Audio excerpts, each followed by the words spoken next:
essa mediação da palestra e das comunicações que assistiremos na sequência. Então, falarei algumas pequenas palavras. Daremos início hoje ao terceiro ciclo do 20º Encontro das Comunidades Alemãs da América Latina, Brasil, Minas Gerais, o CAL. Se eu pudesse resumir o CAL deste ano em uma única palavra, essa palavra seria movimento. Sim, movimento. Ao receber a programação deste ano de um evento tão significativo para a cidade de Juiz de Fora, pude perceber que a tradição da cultura alemã se mantém e se preserva porque é transmitida, porque se movimenta, porque passa de geração para geração, seja por meio da dança, da música, da gastronomia, seja também por meio do olhar atento daquelas e daqueles que se movimentam e se inquietam na tentativa de manter as pessoas e as memórias do passado vivas. Assim, se por um lado a dança, a música e a gastronomia movimentam a 36ª Festa Alemã lá no Shopping Jardim Norte, hoje, aqui no Centro de Ciências da Universidade Federal de Juiz de Fora, o diálogo, a reflexão e a memória nos movimentam em direção à história das comunidades alemãs da América Latina. Nesse sentido, sem muitas delongas, eu agradeço imensamente a comissão organizadora, não só pelo trabalho gigantesco que é de produzir um evento nesse porte, nessa magnitude, trazê-los aqui para que nós possamos aprender com vocês sobre esse passado, sobre essas memórias. Então, nesse sentido, dando prosseguimento às nossas atividades, eu chamarei a nossa primeira palestra do dia, que está intitulada A Influência das Coisas Reais, a influência das casas reais europeias na formação do Brasil, que será ministrada pelo historiador, pesquisador e escritor Rodrigo Trespar, de Porto Alegre. Uma Rodrigo, outra identidade, favor, que às vezes, ou na maioria das vezes, é desconsiderada, que é a herança estrutural. O Brasil enquanto Estado, Estado enquanto país, que recebe esses imigrantes e que também comporta povos originários, povos que já estavam aqui, e africanos que vêm para cá escravizados. Então, e tem muito a ver com essas duas casas reais. Eu sempre digo que para a gente entender o Brasil, em um exercício de conhecer a história do Brasil, é um importante exercício de cidadania. E eu sempre uso a palavra compreensão, porque entender o que lemos, às vezes, é muito simples. Todos nós aqui temos conhecimento da língua portuguesa e alguns, ou a maioria, da língua alemã. Então, conseguimos ler e entender um livro anunciado, uma notícia, mas compreender processos históricos é um pouquinho diferente. E isso é uma grande dificuldade que nós temos no Brasil. Conhecer o seu passado e compreendê-lo. E é isso que eu queria trazer para vocês hoje um pouquinho, muito rapidamente, a gente não tem muito tempo, então a gente vai fazer uma seleção de alguns tópicos, vou falar e depois, se tiver alguma dúvida, uma pergunta, a gente vai deixar um espaço para perguntas. Eu costumo não me alongar muito, prefiro ser mais conciso e depois a gente entra num debate de quem tem alguma dúvida, alguma coisa mais específica. Então, assim, o que eu estava falando, questão da identidade, a identidade étnica, o Brasil é formado por vários povos, a gente vai falar de imigrantes, escravizados, indígenas, assim, imigrantes de várias origens, sejam europeia, seja asiática, enfim. Mas nós temos uma identidade que é político-filosófica, que é uma estrutura de Estado, que às vezes passa batida. Mas, nos últimos anos, mais recentemente, nas últimas décadas, meio que virou uma chacota lembrar das raízes portuguesas do Brasil. E aí eu faço uma pergunta, ou um questionamento, ou uma reflexão. O Brasil precisaria de uma terapia familiar para se entender. Tanto os herdeiros masculinos, que é quem herdariam o trono, quanto as herdeiras femininas, as arquiduquesas, que entrariam em casamento com outras casas reais, que elas tivessem uma boa base de educação. E é ela que então a partir de 1817, vem para o Brasil, traz uma missão austríaca, que o Kupfer já mencionou na palestra de ontem. É ela também que, primeiro do que o Dom Pedro I, identifica que há no Brasil um movimento de talvez que, se o Portugal não aceitasse a equiparação com o reino, que o Brasil nessa época já era reino unido a Portugal e Algarves, de que o Brasil fosse se romper. E é ela que escreve no dia 2 de setembro, essa semana agora, no dia 2 de setembro de 1822, ela preside o Conselho de Estado e escreve uma carta para o Dom Pedro, que está em São Paulo. Hoje, 5 de setembro, ele foi a Santos, e no retorno a Santos, na subida da serra, que eu também já pesquisando fiz esse caminho, andei para caminhas pela estrada por onde ele passou, estrada ainda de piso, né, de pedras. Quando ele retorna e chega ao Planalto no dia 7 de setembro, ele recebe as cartas da Dona Leopoldina dizendo, sugerindo que ele fizesse a independência. E o que ele faz então a isso, né, proclama, e aí óbvio que a independência é um processo, como eu falei, desde o Dom João VI para cá, vai haver um processo no 7 de setembro, depois vai haver guerra com Portugal, vai ter que ter a expulsão dos portugueses do Brasil, vai ter que ter a expulsão dos portugueses de Montevidéu, que na época pertencia ao reino português. Então, um processo. E, através dos dois, né, desse casal imperial, do Dom Pedro I e da Dona Leopoldina, é que vai se consolidar os projetos de imigração no Brasil já como país independente. A gente já tem um projeto, já tinha uma iniciativa privada com cientistas e viajantes no sul da Bahia. Depois há uma tentativa do governo português, já com Dom João VI, em Nova Friburgo, que trazem suíços, mas alguns suíços de língua alemã. Mas em 22, quando o Brasil está rompendo com Portugal, através do José Bonifácio, o Dom Pedro projeta então que vai haver uma guerra de independência. O Brasil não tem tropas, porque as tropas estão ligadas a Portugal, e o Brasil vai precisar de um exército. Quem trazer os alemães, que têm uma tradição militar bastante antiga.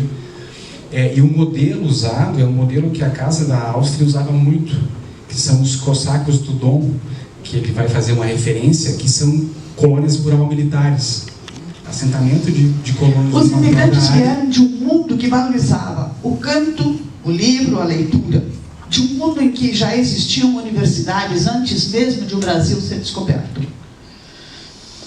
Então, de um mundo em que floresciam pensadores e poetas, em que poesias de Goethe, Heine, Fallersleben, Eichendorff eram transformadas em canções populares. Quem não conhece? Weiß nicht, was soll es bedeuten, dass ich so traurig bin. Era a canção mais cantada na minha região nos anos 60. Nun ade du mein lieb Heimatland, ade. Am Brunnen vor dem Tore, da steht ein Lindenbaum. Ich träumt in seinem Schatten so manchen süßen Traum. Vocês devem lembrar de tantas outras canções, né? Suporte, mas vieram tampar a cultura. Se a língua morre, a tendência é a cultura se transformar só em algo superficial. Eu teria muitas sugestões para não nos desapegarmos da língua. Mas quero ainda dizer, a língua é fundamental para o desenvolvimento da comunidade, não só para os descendentes, mas para o coletivo onde a língua está presente, para que esse coletivo possa prosperar econômica, culturalmente, principalmente, socialmente, no turismo, nos intercâmbios acadêmicos e também nas relações. E se nós criamos relações com outros espaços de língua alemã, seja entre nossas diferentes comunidades, ou seja, com outros países de língua alemã, nós nos manteremos forte e podemos fazer muito pelos nossos lugares de viver.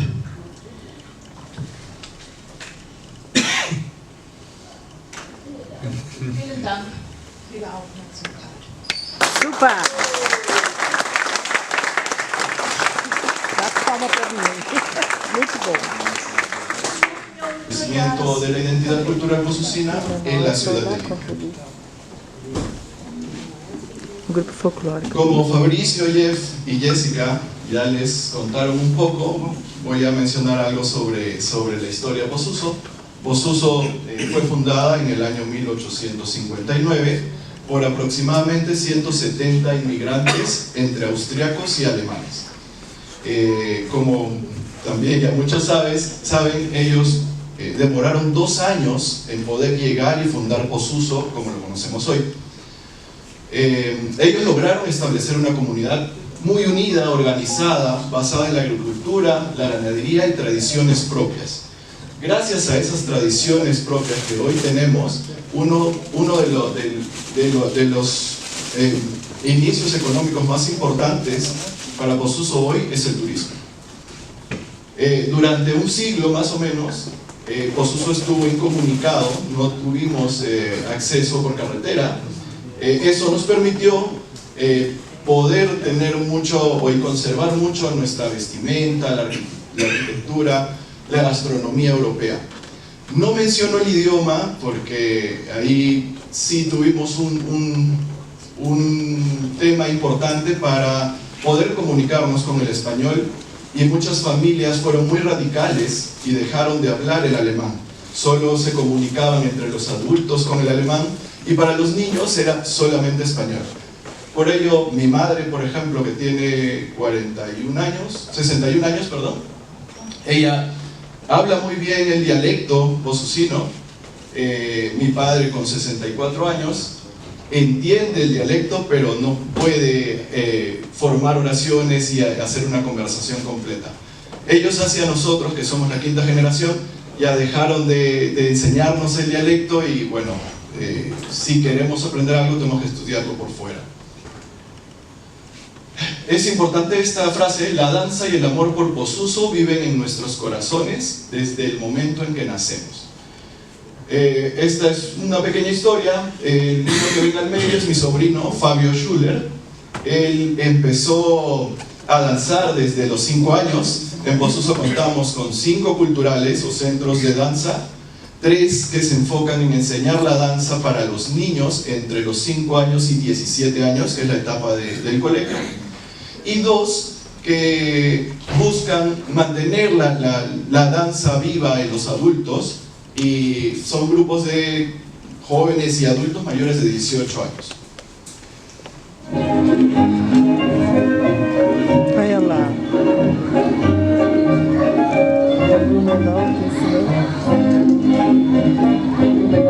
Mi sobrino, al igual que yo, danzamos en Posuso hasta los 17 años mientras estuvimos estudiando. Luego, una problemática que tenemos en Posuso es la migración a la ciudad. Posuso, al ser un pueblo pequeño, tiene que, una vez terminada la educación básica, tenemos que migrar para buscar estudios universitarios. Las principales ciudades en las que migramos son Lima. Bueno, voy a hablar de Aldea Brasilera, que no está en Brasil, sino en Argentina y en la provincia de Entre Ríos, y tiene mucho que ver con la historia de los alemanes que vinieron de la región del Volga hacia América. Es un pueblo que migró 3 veces, de Alemania a Rusia, la región del Volga, de Rusia a Brasil, y de Brasil a la Argentina. La historia comienza en 1763, y en esto mucho tuvo que ver también el manifiesto de Catalina la Grande de Rusia, convocando alemanes del Palatinado a poblar la región del Volga en Rusia, más precisamente la zona de Saratov, que era donde estaban, donde hoy están las fábricas militares de aviones de Rusia, donde nace Yuri Gagarin, el primer hombre que llega al espacio. Había ciertos beneficios en un segundo manifiesto, en el cual se los iba a dejar que sean ciudadanos rusos dentro de Rusia, ciudadanos alemanes dentro de Rusia, no iban a hacer el servicio militar, que en Rusia en algunos casos era hasta de 5 años, tenían su propia educación, tenían sus instituciones culturales, era como una república autónoma dentro de Rusia. Aceptaron esta propuesta, pero cuando llegaron allá, a este lugar, se encontraron de que lo que le habían prometido, mucho de eso no estaba, ya que las casas no estaban, estaba todo por construirse, y lo más grave, que había tribus nómades salvajes, los calmucos, los kirguisios, los cosacos, que realmente azotaban a toda essa zona. E aí, dentro desse contexto todo, né, o nosso grupo foi fundado, então, em 10 de abril de 1964. Ano passado tivemos a alegria, né, de completar 60 anos, esse ano 61. E através, né, de também amantes nessa parte da cultura e da dança germânica, Helmut Abeck, Isa Marschmann e Ingeborg Ulrich.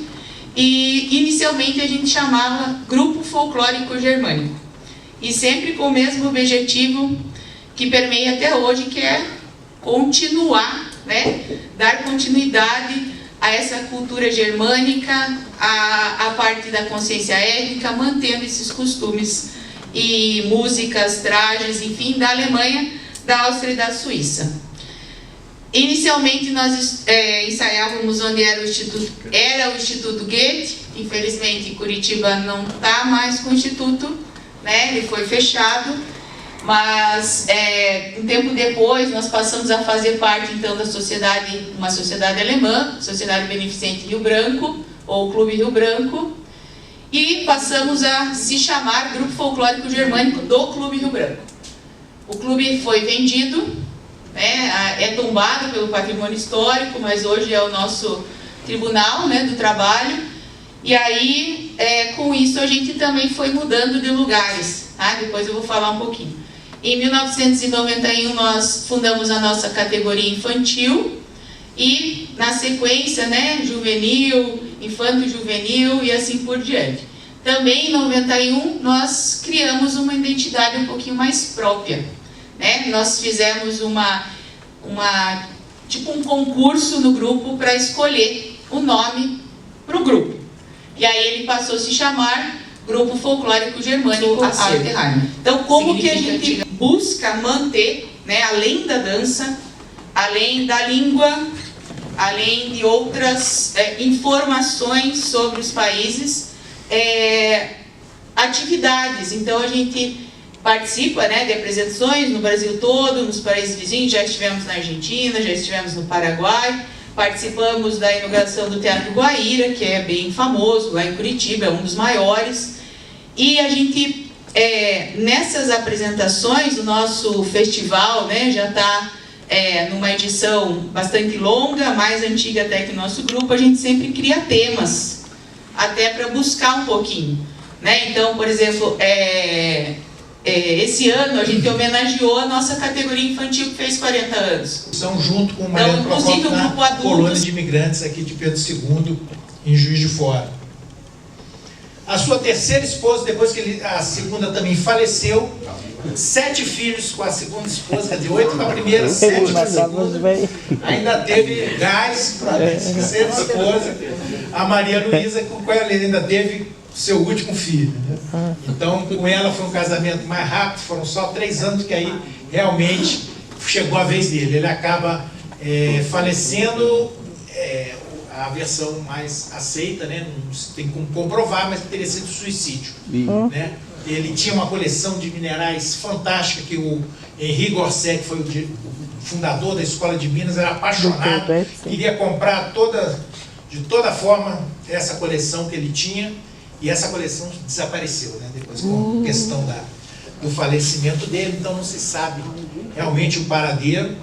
Mas ele hoje é homenageado aqui com o famoso calçadão da Rua Ralph de Juiz de Fora. Temos um busto aqui bem próximo do nosso hotel lá no parque, o busto do Ralph, uma vista do parque Ralph também. E esse é um dos livros que ele não é muito fácil de achar, mas é considerado um dos melhores livros assim para a gente ter uma noção do que foi, da contribuição fantástica desse alemão brasileiro. Depois de 14 anos ele se naturalizou brasileiro, amou esse país como poucos e criou essa cidade majestosa que é a nossa princesa de Minas, que é Juiz de Fora. Aqui a gente também vendo a subjetivação. Amanhã vai ser aí. Isso, amanhã vai ser lá, né? Então, em rápidas palavras... Então, o meu avô materno, por exemplo, teve 2 anos de escolaridade. Quem era o professor? Um imigrante idoso, 85 anos, que não podia mais trabalhar na roça. O meu pai foi alfabetizado por uma freira alemã que, a pedido de um padre, veio para o sul do Brasil, e essa gramática da língua alemã foi o livro que foi usado por onde meu pai se alfabetizou, teria hoje 102 anos. O tio Juca, 2 anos mais novo, também foi alfabetizado por esse livrinho aqui, que eu guardo com muito zelo. E mais uma coisa que... nem o meu pai e nem outras pessoas se deram por conta de olhar essa contracapa. Eu tenho 77 pregos na botina da vida. Estou 27 anos já na reserva, como dizem os militares, né? Mas eu já era professor quando fui procurado por um policial militar para dar-lhe umas aulas de português. Ele queria fazer curso para cá. O coitado sabia escrever o nome. Sabia escrever o nome. Ler meio soletrando. Não sabia distinguir um verbo de um substantivo. E Cataguada, ali não era a área minha, né? Presumo que ele sabia contar algumas coisinhas, tá? Mas olha aqui, gente. Este livrinho aqui, para mim, vale mais do que uma enciclopédia completa, porque é uma prova de algo que a gente ouve muito dizer, mas que provas fica difícil. Bem, as escolas da época, qualquer rancheto, qualquer rancho de chão batido, qualquer lugar, galpão abandonado, sem segurança alguma, servia como sala de aula. Raras eram as escolas que tinham aspecto de casa. E quando as poucas que existiam eram, dá para dizer todas, construídas com o trabalho de pais de alunos. Isso na sua região, não é isso, né? Na região sul do Brasil, de um modo geral. Sim. As escolas, a maioria, eu disse, talvez todas, né? Mas vamos lá que talvez tenha havido exceções. Mas a grande maioria, sem dúvida, foram construídas por pais de alunos. Isso sim. Com certeza. A escola adventista de linha Grafunda Baixa, interior de Luzerna, onde a minha mãe foi alfabetizada e os irmãos dela, foi um exemplo onde os pais se reuniram, serraram as tábuas, madeira quadrada, ripa e tudo, e isso na base do cavalete, do Holzbock, como dizia. Um homem em cima, outro embaixo, né? Quando uma dupla cansava, entrava outra. E conforme a madeira e o comprimento da tora, o dia que conseguiam serrar 15, 20 tábuas, estavam com a boca lá na orelha de contentes, né? Calculem o sacrifício. E aquela escola foi fechada, depois que eu li os livros do historiador Leandro Maier, de Itapiranga, e eu entendi o porquê aquela escola foi fechada. Nos tempos de Nereu Ramos, já vou falar desse grande herói. Nereu Ramos, né? Porque a professora era nascida na Alemanha. Gente, Sim. que crime. E a minha mãe, graças a Deus, aprendeu a ler. Os irmãos dela também aprenderam tabuada, a fazer esses cálculos necessários, né? Então, gente, era nessa base a coisa. Os governantes não davam atenção para a educação. Claro, alguém vai dizer havia exceções, mas se formos olhar um pouquinho, vamos ver só de Santa Catarina um pouco. Em Ibicaré, tinha o colégio seminário dos irmãos e o colégio das irmãs. Então, nas famílias numerosas, o mais inteligente, ou aquele que tinha problema de saúde, que não podia trabalhar na roça, podia tirar 1 ano de colégio. E conforme um pouco adiante. E daí tinha aquelas famílias também, os italianos mais notadamente, que era a taxa mínima 4 anos por filho. Eu conheci uma família onde uma das filhas tinha problema de saúde, então ela pôde ir 1 ano no colégio das irmãs, mas esse 1 ano foi descontado numa outra filha, na mais nova, ela só pôde ter 3 anos. A coisa era nessa base, e pagar o professor, onde a minha mãe foi alfabetizada, os pais pagavam, nem sempre tinha dinheiro. Como? Os pais pagaram a minha escola comunitária ainda. Sei. É bem isso. E às vezes quando não tinha dinheiro, quando carneavam um porco, era uma paleta, um quarto, um rebestick, né? Coisa assim que... Mas tudo isso valia como um pagamento do professor. Bom, Blumenau também era assim. muitos desses descendentes de alemães foram atraídos para o noroeste do Rio Grande do Sul, para o oeste de Santa Catarina, para o sudoeste do Paraná, e aqui mais um parênteses. Esse tema é vasto, gente. As colônias alemãs da fronteira foram por quê? Portugal e Espanha viviam em constante circuito por causa da região de fronteira. Depois acabou saindo a República Oriental do Uruguai e acertaram as contas por aí. Mas, se vocês olharem num mapa dos 3 estados do sul, desde São Luís Gonzaga até Marechal Cândido Rondon, o mapa escurece. Tudo pequeñas comunidades. El territorio, este sector de acá nunca lo pudieron ocupar completamente. Le pusieron la frontera, porque ahí vivía un pueblo indígena que no se dejó nunca dominar. Nunca quisieron que ahí entrara ningún europeo ni ningún blanco. Se atrevían malamente algunos grupos religiosos, jesuitas, dominicanos, franciscanos, se atrevían por el tema de la evangelización. ¿No es así? Que era parte del proceso de la conquista española.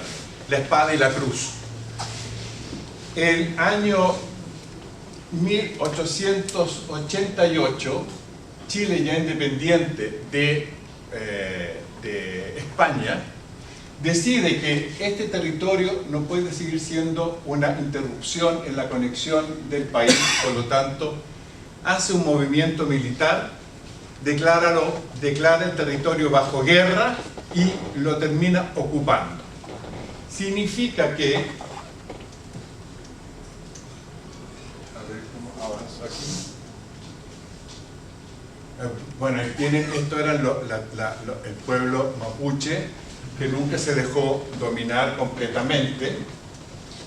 Y aquí yo les estoy mostrando cómo después de esa ocupación están los militares chilenos negociando la rendición de los mapuches. ¿Qué significó en términos prácticos? Significó que el territorio de estos mapuches, que siempre había sido un territorio abierto, compartido entre todos, ahora pasa a ser propiedad del Estado. Y el Estado define qué se va a hacer con él. Lo que hace con la población indígena es mandarla a reducciones. Los cerca en su territorio y los transforma entonces en seres que no tenían futuro, que no tenían ninguna proyección, porque les habían arrebatado sus tierras, les habían arrebatado sus culturas, les habían arrebatado su forma de vida, porque ellos que eran recolectores, cazadores de territorios abiertos, de pronto estaban comprimidos en territorios muy pequeños. Mientras esto sucede y mientras esto ocurría, las órdenes religiosas siempre estaban por ahí presentes y el Estado define que esa forma de enseñar, que esa forma de preocuparse debía seguir siendo tarea de estos misioneros religiosos. Y voy a hacer un salto completo. Muchos de estos misioneros intentan levantar sus construcciones, pero reiteradamente los indígenas les asaltaban, quemaban, les rompían, destruían lo que estaban haciendo. Finalmente, a esto quiero llegar, para no atrasarles tanto. Os franciscanos, isso foi a Companhia de Jesus que espalhou eles. El año 1898 llegan los primeros frailes capuchinos a la zona que se llama ahora la Araucanía. Dejó de llamarse la frontera porque ahora es parte del territorio y ahora se llama la Araucanía. Llegan estos frailes y lo primero que descubren es que en realidad a la gente que ellos tienen que entregarse es esta población mapuche que está viviendo en condiciones muy miserables.